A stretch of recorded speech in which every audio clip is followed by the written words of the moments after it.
Welcome to IBTV. Bhadradri Kothagudem జిల్లా భద్రాచలం పాత మార్కెట్లో దొబ్బుల రవికుమార్ కు చెందిన గోడౌన్లో భారీ అగ్ని ప్రమాదం జరిగింది. ఈ ప్రమాదంలో 25 టన్నుల బ్లీచింగ్ పౌడర్ పూర్తిగా దగ్ధమైంది.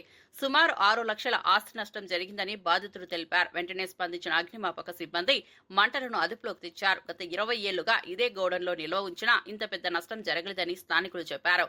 ఈ ఘటనతో భద్రాచలంలో కలకలం రేగింది.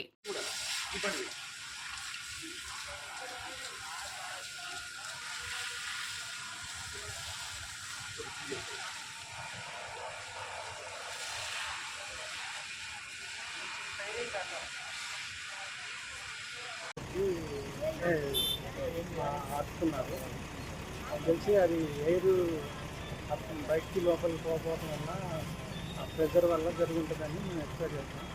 యాక్చువల్గా నా గోడానికి ఇది కూడా పవర్ సప్లై కూడా లేదండి.